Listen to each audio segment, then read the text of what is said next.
Okay, now, let's check this out. Copernicus was pretty confident in this idea. He was pretty excited about it. Did he tell everybody immediately? Did he tell everybody about his new heliocentric model immediately? Oh, somebody's asking about the stars.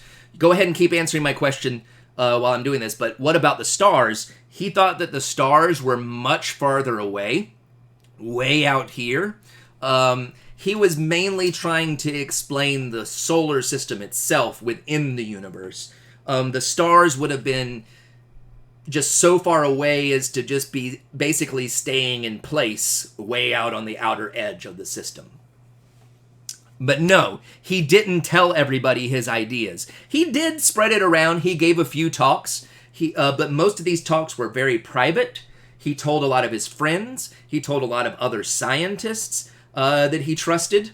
The reason he didn't tell everybody his ideas is he was afraid of the backlash, okay? He was afraid of the backlash. He thought people were going to shoot down his ideas scientifically and possibly socially and all of that. So he wrote up several volumes, like tons of textbooks on this exact subject, textbook-length books on this subject and explaining exactly how it worked.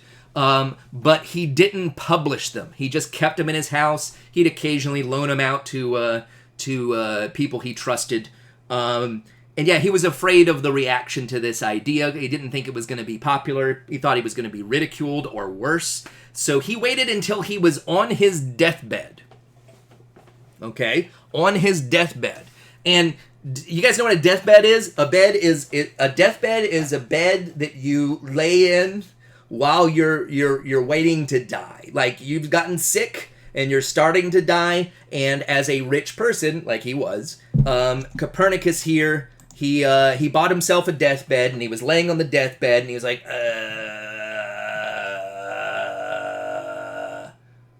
oh hey, I'm like about to die right now. See those books on the shelf over there? You could go ahead and publish them now. Go ahead and publish them now. But, like, wait till I'm, like, really almost dead, okay? Like, well, okay. Nobody could kill me if I'm dead, right? Nobody can mess with me if I'm dead. And so he dies as they publish his books, right? And people were... Actually, people didn't get all that mad immediately. Possibly because he was dead, and there was nothing you can really do about it. But it didn't really catch on. Some people read it, but nobody was people who didn't like the idea weren't afraid of this idea catching on, because the geocentric model was so set in stone at that point that they didn't really have to worry that people would read this and start having radical ideas about the sun being in the center. People didn't like it, but nobody really raised a fuss. He probably would have been fine if he had published it a little sooner. It actually took about 70 years before people started really getting mad about it and started banning the book. And in fact, people started hating this idea so much that it actually made astronomy a thing again. Okay? Up until this point, astronomy had been kind of falling off. People had thought we had figured out everything and that it wasn't really interesting to study. But then Copernicus's idea comes along and challenges everything. And so people started going into astronomy because they hated this idea so much. What motivates people more than anything? Hate. And hate is why people went into astronomy at this point. They hated this idea. They wanted to prove it wrong, so they went into astronomy. This actually helped drive the Renaissance, okay? Part of the reason the Renaissance really caught on is because people hated Copernicus's ideas so much and wanted to prove him wrong. And one of the biggest scientists who was really on that hate train was this guy right here. And there's not too much more. We're almost done today. This guy right here. And let's just... This is Tycho Brahe. Tycho Brahe. just know Tycho, Tycho. Now let's just take like a moment to appreciate this. This is something right here. This is a mustache that anyone with a like, I wish if I could do that, I would do it all the time. Respect the stash, but don't respect this guy. This guy sucks. Okay, he's not. I'm not a big fan of this guy. He's famous for being one of the richest, most famous astronomers at the time, but he's also famous for being a total, complete joke. Not a joke, jerk. He's a complete, total jerk, okay? And when I say he's a jerk, he had some serious anger management issues. He got into not just fist fights with other scientists all the time, he actually got in actual duels, like sword duels with people over stuff for looking at him wrong or something.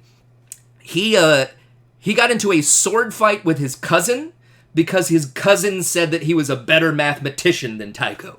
And so Tycho was like, ah! And during some of that particular duel, his cousin cut his nose off.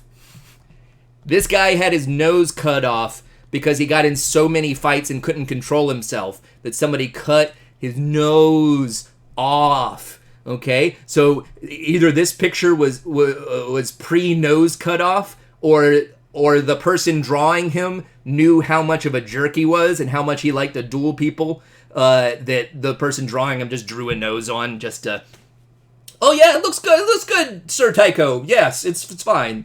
And actually, this guy was so rich that he had fake noses made out of copper, silver, and gold.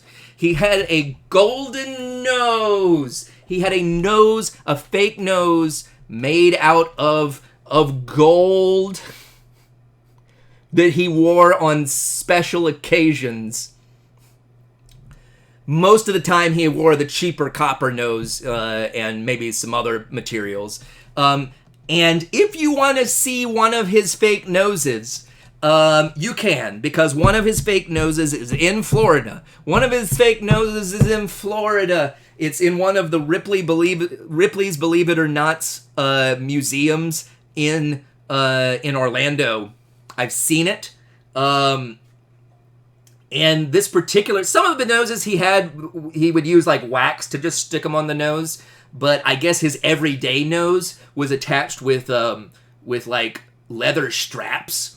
So he had like these big leather straps coming across his face, and he's just, I'm Tycho. I hate Copernicus. Blah, blah, blah. Like a slasher, right? Go check it out sometime. I don't know if they still had it. I saw it years ago. But some weird stuff, right? Anyway, occasions like duels. Yeah. All right. So Tycho, what did he do? He was super rich, and so he was able to take a ton of money and make the world's best observatory at the time. He made an extremely good observatory. Here's an artist's rendition of what the observatory looks like with Tycho sitting right there. And he decided, if I, Tycho, make the best maps of the stars that ever exist, they should show that the ancient Greek ideas were right and that Copernicus was wrong. If I make the maps more accurate, they're going to show that the ancient Greeks are right. He actually came up with his own slightly different version of the ancient Greek system, but it still had Earth in the center. That's what he was trying to prove. And the final thing we're going to say today is this. The moral of Tycho's story is be careful who you hire, okay? Because Tycho here hired a scientist to work for him as his assistant, who is much more famous these days. And this is one we're going to talk about next time. His name is Kepler. Johann Kepler. Don't worry about first names. Kepler, that's Kepler. And Kepler here, again, he was Tycho's assistant. He helped Tycho make these the most accurate star charts that ever existed. And what did Tycho want to prove? What did Tycho want to prove was at the center of everything? The Earth. And Kepler helped him take that data to do that. And then eventually, when Tycho died, Kepler took all of that most accurate data that they took, the most accurate star charts that had ever been made at that point, and showed that the new accurate data shows that the sun is at the center of the solar system.